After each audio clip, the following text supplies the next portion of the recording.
الشيطان الرجيم. بسم الله الرحمن الرحيم. الحمد لله الذي أنزل على عبده الكتاب ولم يجعل له عوجا قيما لينذر بأسا شديدا من لدنه ويبشر المؤمنين الذين يعملون الصالحات أن لهم أجرا حسنا ماكثين فيه أبدا وينذر الذين قالوا اتخذ الله ولدا ما لهم به من علم ولا لآبائهم كبرت كلمة تخرج من أفواههم إن يقولون إلا كذبا فلعلك باخع نفسك على آثارهم إن لم يؤمنوا بهذا الحديث أسفا إنا جعلنا ما على الأرض زينة لها لنبلوهم أيهم أحسن عملا وإنا لجاعلون ما عليها صعيدا جرزا أم حسبت أن أصحاب الكهف والرقيم كانوا من آياتنا عجبا إذ أوى الفتية إلى الكهف فقالوا ربنا آتنا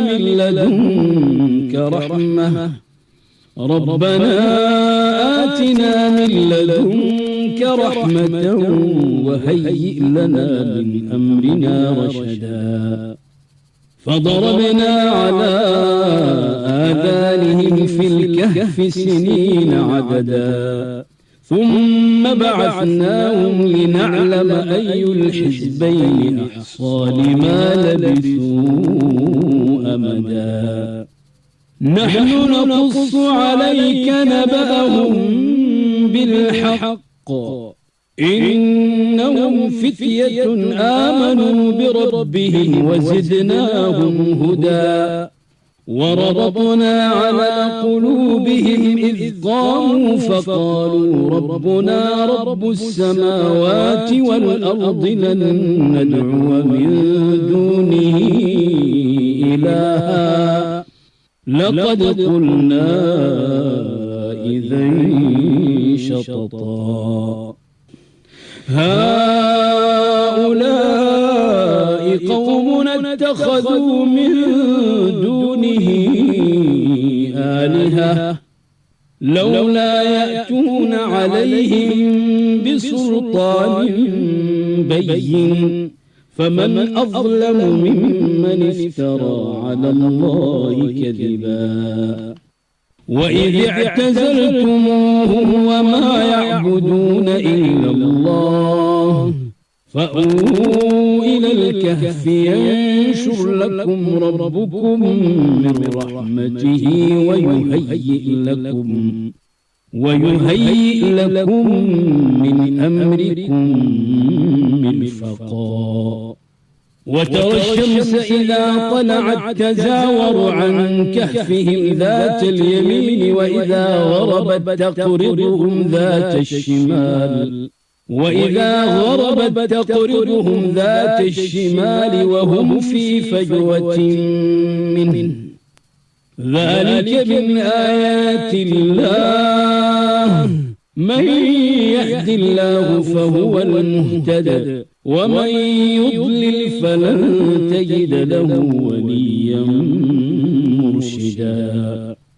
وتحسبهم أيقاظا وهم رقود ونقلبهم ذات اليمين وذات الشمال وكلبهم باسط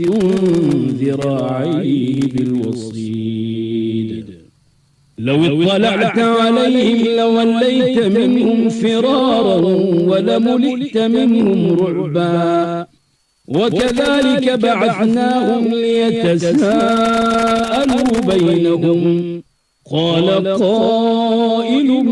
منهم كم لبثتم قالوا لبثنا يوما أو بعض يوم قالوا ربكم أعلم بما لبثتم فبعثوا أحدكم بورقكم هذه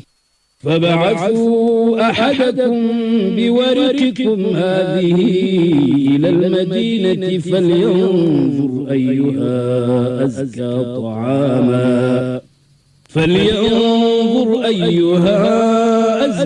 طعاما فليأتكم برزق منه وليتلطف ولا يشعرن بكم أحدا إنهم إن يظهروا عليكم يرجموكم أو يعيدوكم في ملتهم ولن تفلحوا إذا أبدا وكذلك أعثرنا عليهم ليعلموا أن وعد الله حق وأن الساعة لا ريب فيها إذ يتنازعون بينهم أمرهم فقالوا ابنوا عليهم بنيانا ربهم أعلم بهم قال الذين غلبوا على أمرهم لنتخذن عليهم مسجدا سيقولون ثلاثة رابعهم كلبهم ويقولون خمسة سادسهم كلبهم رجما بالغيب ويقولون سبعة وثامنهم كلبهم قل ربي أعلم بعدتهم ما يعلمهم إلا قليل فلا تمار فيه إلا مراء ظاهرا ولا تستفت فيهم منهم أحدا ولا تقولن لشيء إني فاعل ذلك غدا إلا أن يشاء الله واذكر ربك إذا نسيت وقل عسى أن يهديني ربي لأقرب من هذا رشدا ولبثوا في كهفهم 300 سنين وازدادوا 9 قل الله أعلم بما لبثوا له غيب السماوات والأرض أبصر به وأسمع ما لهم من دونه من ولي ولا يشرك في حكمه أحدا واتل ما أوحي إليك من كتاب ربك لا مبدل لكلماته ولن تجد من دونه ملتحدا واصبر نفسك مع الذين يدعون ربهم بالغداة والعشي يريدون وجهه ولا تعد عيناك عنهم تريد زينة الحياة الدنيا ولا تطع من أغفلنا قلبه عن ذكرنا واتبع هواه وكان أمره فرطا وقل الحق من ربكم فمن شاء فليؤمن ومن شاء فليكفر إنا أعتدنا للظالمين نارا أحاط بهم سرادقها وإن يستغيثوا يغاثوا بماء كالمهل يشوي الوجوه بئس الشراب وساءت مرتفقا إن الذين آمنوا وعملوا الصالحات إنا لا نضيع أجر من أحسن عملا أولئك لهم جنات عدن تجري من تحتها الأنهار يحلون فيها من أساور من ذهب ويلبسون ثيابا خضرا من سندس واستبرق متكئين فيها على الأرائك نعم الثواب وحسنت مرتفقا. واضرب لهم مثل الرجلين جعلنا لأحدهما جنتين من أعناب وحففناهما بنخل وجعلنا بينهما زرعا كلتا الجنتين آتت أكلها ولم تظلم منه شيئا وفجرنا خلالهما نهرا وكان له ثمر فقال لصاحبه وهو يحاوره أنا أكثر منك مالا وأعز نفرا. ودخل جنته وهو ظالم لنفسه قال ما أظن أن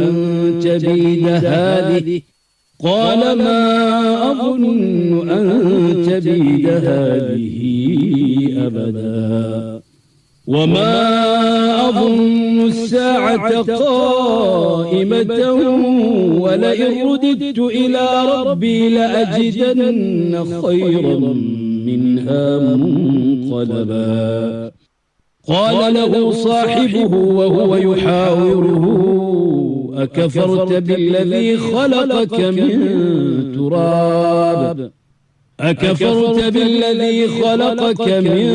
تراب ثم من نطفة ثم سواك رجلا لكن هو الله ربي ولا أشرك بربي أحدا. ولولا إذ دخلت جنتك قلت ما شاء الله لا قوة إلا بالله إن ترني أنا أقل منك مالا وولدا فعسى ربي أن يؤتيني خيرا من جنتك ويرسل عليها حسبانا من السماء فتصبح صعيدا زلقا أو يصبح ماؤها غورا فلن تستطيع له طلبا. وأحيط بثمره فأصبح يقلب كفيه على ما أنفق فيها وهي خاوية على عروشها ويقول يا ليتني لم أشرك بربي أحدا. ولم تكن له فئة ينصرونه من دون الله وما كان منتصرا. هنالك الولاية لله الحق هو خير ثوابا وخير عقبا. واضرب لهم مثل الحياة الدنيا كماء أنزلناه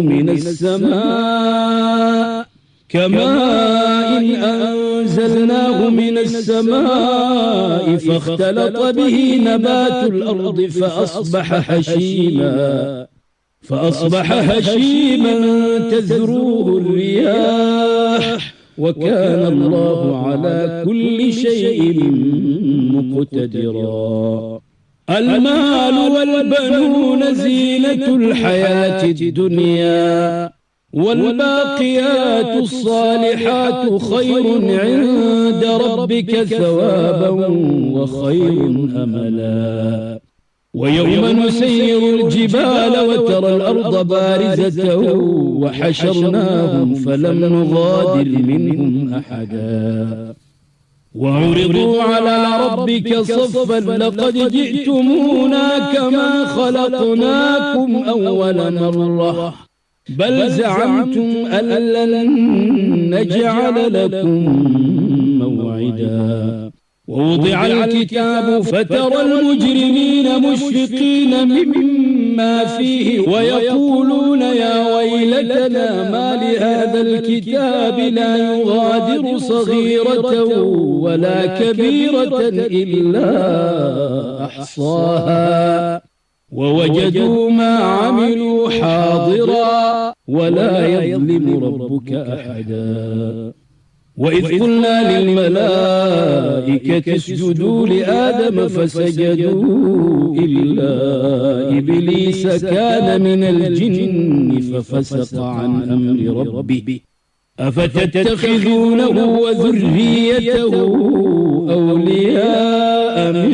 دوني وهم لكم عدو بئس للظالمين بدلا. ما أشهدتهم خلق السماوات والأرض ولا خلق أنفسهم وما كنت متخذ المضلين عبدا. ويوم يقول نادوا شركائي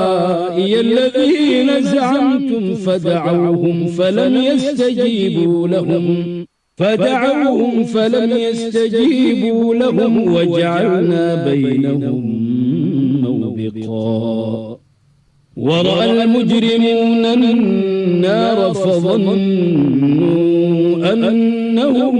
واقعوها ولم يجدوا عنها مصرفا. ولقد صرفنا في هذا القرآن للناس من كل مثل وكان الإنسان أكثر شيء جدلا. وما منع الناس أن يؤمنوا إذ جاءهم الهدى ويستغفروا ربهم إلا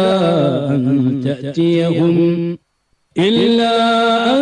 تأتيهم سنة الأولين أو يأتيهم العذاب قبلا.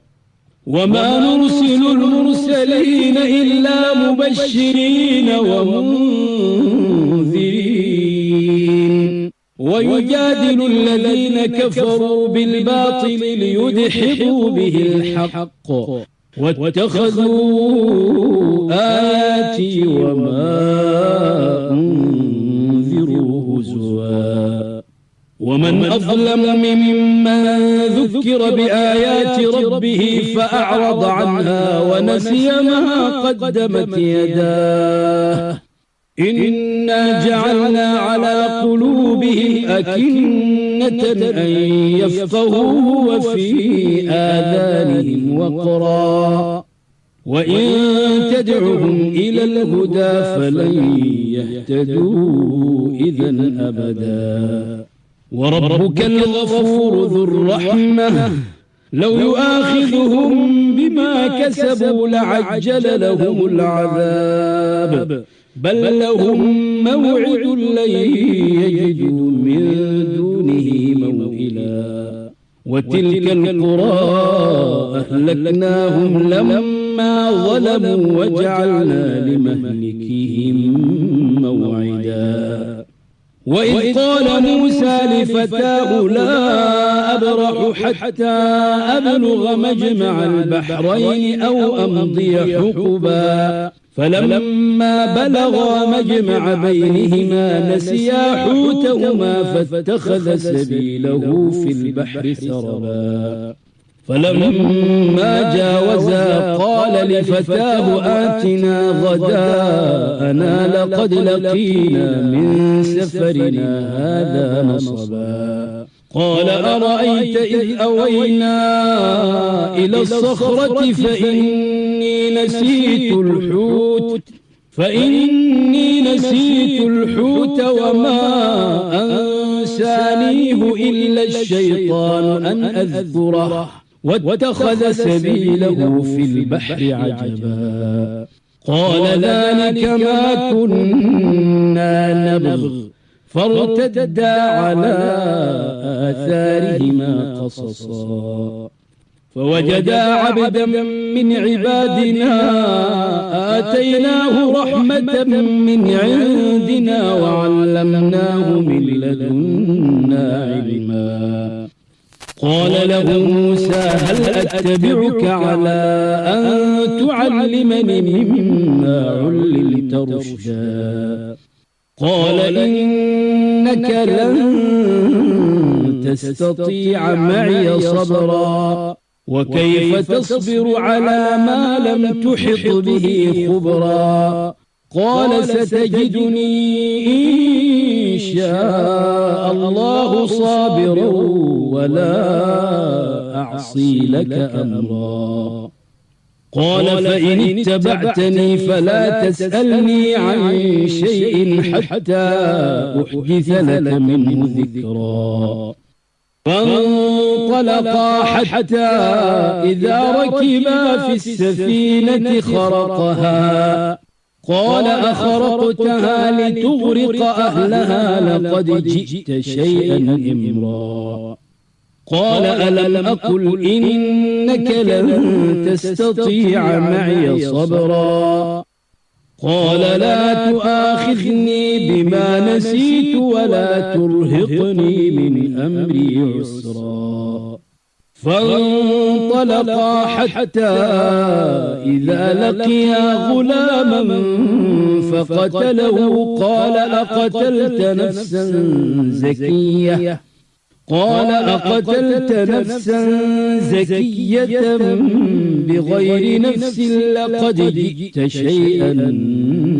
نكرا قال ألم أقل لك إنك لن تستطيع معي صبرا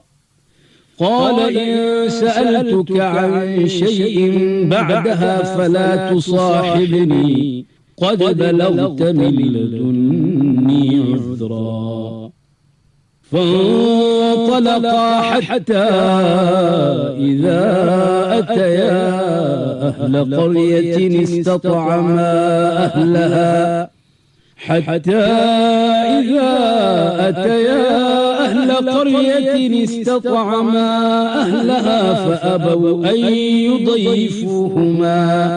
فأبوا أن يضيفوهما فوجدا فيها جدارا يريد أن ينقض فأقامه قال لو شئت لاتخذت عليه أجرا قال هذا فراق بيني وبينك سأنبئك بتأويل ما لم تستطع عليه صبرا أما السفينة فكانت لمساكين يعملون في البحر فأردت أن أعيبها وكان وراءهم ملك يأخذ كل سفينة غصبا وأما الغلام فكان أبواه مؤمنين فخشينا أن يرهقهما طغيانا وكفرا فأردنا أن يبدلهما ربهما خيرا منه زكاة وأقرب رحما وأما الجدار فكان لغلامين يتيمين في المدينة وكان تحته كنز لهما وكان أبوهما صالحا فأراد ربك أن يبلغا أشدهما ويستخرجا كنزهما رحمة من ربك وما فعلته عن أمري ذلك تأويل ما لم تسطع عليه صبرا ويسألونك عن ذي القرنين قل سأتلو عليكم منه ذكرا إنا مكنا له في الأرض وآتيناه من كل شيء سببا فأتبع سببا حتى إذا بلغ مغرب الشمس وجدها تغرب في عين حمئة ووجد عندها قوما قلنا يا ذا القرنين إما أن تعذب وإما أن تتخذ فيهم حسنا قال أما من ظلم فسوف نعذبه ثم يرد إلى ربه فيعذبه عذابا نكرا وأما من آمن وعمل صالحا فله جزاء الحسنى وسنقول له من أمرنا يسرا ثم أتبع سببا حتى إذا بلغ مطلع الشمس وجدها تطلع على قوم لم نجعل لهم من دونها سترا كذلك وقد أحطنا بما لديه خبرا ثم أتبع سببا حتى إذا بلغ بين السدين وجد من دونهما قوما لا يكادون يفقهون قولا قالوا يا ذا القرنين إن يأجوج ومأجوج مفسدون في الأرض فهل نجعل لك خرجا على